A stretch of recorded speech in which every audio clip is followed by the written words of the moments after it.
వెంకటరెడ్డి గారు చూద్దాం, మళ్ళీ ఒకసారి మాట్లాడించే ప్రయత్నం చేద్దాం. రామ్ ఇమ్మానేని గారు ఆ పొలిటికల్ అనలిస్ట్, వారు కూడా లైవ్లో జాయిన్ అయ్యారు, వారితో కూడా మాట్లాడదాం. రామ్ గారు నమస్తే అండి. నమస్తే. సో అది పొలిటికల్ పార్టీస్ వెర్షన్ అది. సో ఇప్పటికిప్పుడు కూడా పొట్టి శ్రీరాములు యూనివర్సిటీ పేరు మార్పుకు సంబంధించి వారు తీసుకున్నటువంటి నిర్ణయం, సురవరం ప్రతాప్ రెడ్డి గారి పేరును పెడుతూ కూడా చేస్తున్నటువంటి మాట. బట్ ఎక్కడ కూడా ఉన్నటువంటి సరే విపక్షాలు కానీ లేకపోతే ప్రతిపక్షాలు కానీ గట్టిగా ఒక క్వశ్చన్ చేయలేనటువంటి పరిస్థితి. సవాళ్ళు ప్రతి సవాళ్ళకే తప్ప ఇది ఎందుకు చేస్తున్నారని ఉవ్వెత్తును కూడా నిజంగా ముందుకు తీసుకెళ్లేటువంటి ప్రస్తుత పరిస్థితులు లేవు అని ఏదో కాజ్ కూడా చెప్తున్నటువంటి పరిస్థితి కాంగ్రెస్ పార్టీ. ఎలా చూడాలంటారు? ఇది రాజకీయ కోణమే కనబడుతుంది. ఇంకా విమర్శించడంలో రాజకీయ కోణం కనబడుతుంది, పేరు మార్చడంలో కూడా రాజకీయ కోణం కనబడుతుంది. మీరు భావజాలం, ఇప్పుడు సురవరం ప్రతాప్ రెడ్డి గారు ఆయన తెలంగాణ ప్రాంతంలో కవులే లేరు అని ఒక సవాల్ విసిరినప్పుడు 350 మంది కవులతో ఒక సంకలనం చేసి ఆయన రిలీజ్ చేయడం జరిగింది. నిజాం నిరంకుశత్వాన్ని ఆయన కలం ద్వారా ప్రశ్నించింది.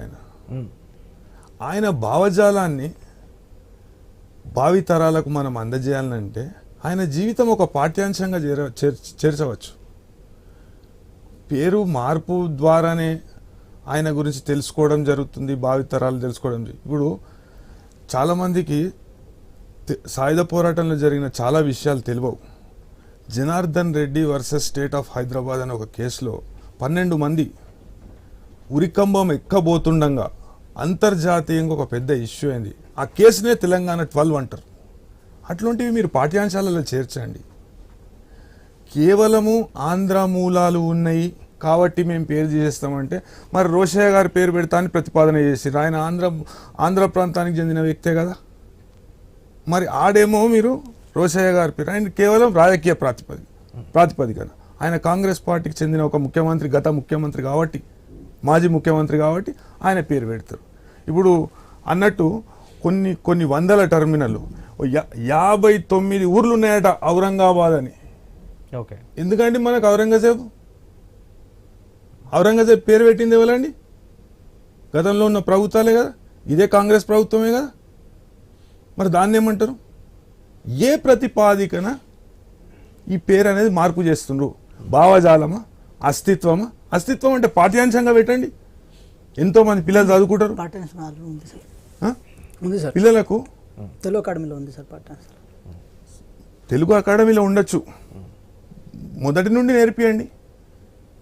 మొఘలుల చరిత్ర ఇది సంక్షిప్తంగా 10th క్లాస్లోనో 7నో గాడిని దాని బదులు ఇది పెట్టండి, తెలంగాణ చరిత్ర పెట్టండి. వెంకట్ తెలుగు అకాడమీ పుస్తకం వేరు సార్ అంటున్నది, పాఠ్యాంశంలో ఒక భాగం కింద ఉండాలి అంటున్నాడు. తెలుగు పుస్తకాలు బోర్డులోనే దొరుకుతాయి మనకి సార్. పాఠ్యాంశాలు కూడా ఉంది సార్.